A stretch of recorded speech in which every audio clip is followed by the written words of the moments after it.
So yesterday, the Southern Governors Forum meeting was held, and they came to quite a number of agreements, which we discussed during the paper review. One of which was that the next president must come from the South.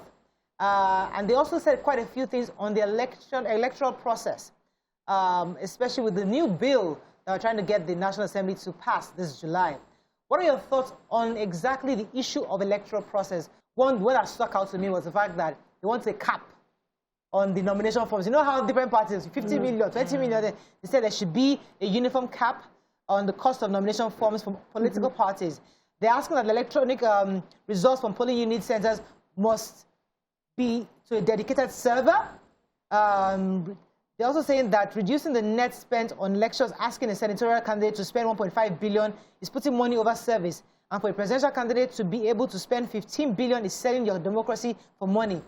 They also said that they must return the electronic system into the bill. Okay, so we're going to be having our guest who's going to be joining us to shed more light on how best, because we know that this month, we're told the National Assembly will be passing this new bill, the amended bill. And we'd like to hear what are the things we want to be in this bill. One of the things that they agreed about was, the Electoral Act, the removal of the electronic transmission from the Act. We had looked forward to this amendment for accent. At the time it was done when the president returned it for certain amendments at the initial stage before the last elections, and it wasn't done. And this was a major part of the Electoral Act amendment at the time.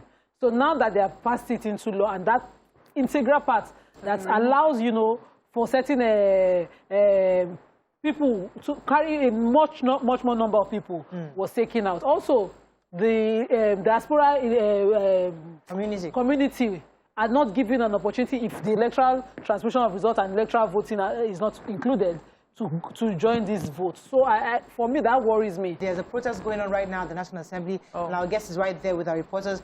Hello, sir, are you there? We're going to link up to them right now. I'm here. Can you hear me? Yes, we can hear you clearly. Are you in solidarity with the position of the government, the Southern Governors, yesterday, on what they were asking concerning the electoral reform? Absolutely, absolutely. We have been on this road for the last 2 years. We've dedicated our lives, our resources, our energy, just to ensure that results coming out of Nigeria's elections are not rising like Gary anymore. I cannot vote in Ikoyi, and before it gets to INEC headquarters in Ikoyi, my 200 that I saw will now become 2,000.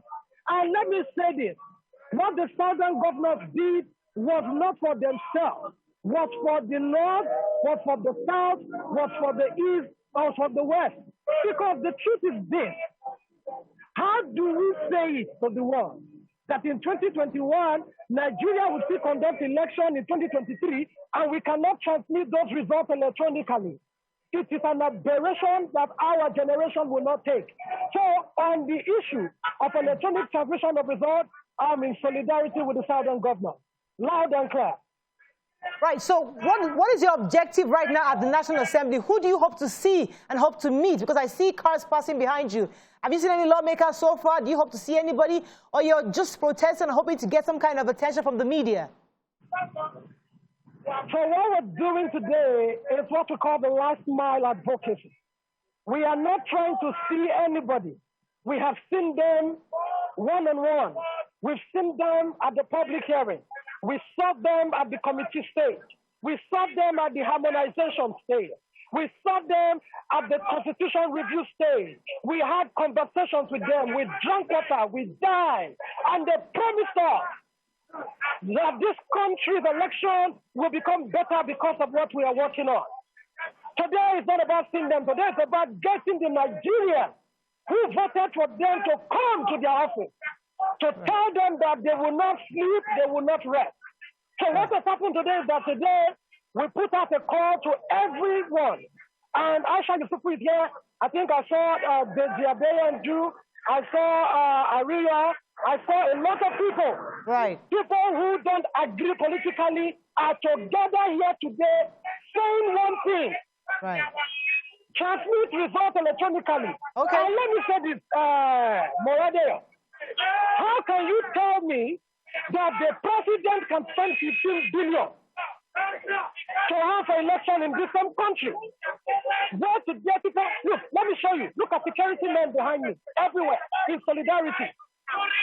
The pain in this country is palpable, and everybody is feeling it. So I really do not want to say too much. Yeah. We didn't come here to see anybody. We came here to make our position.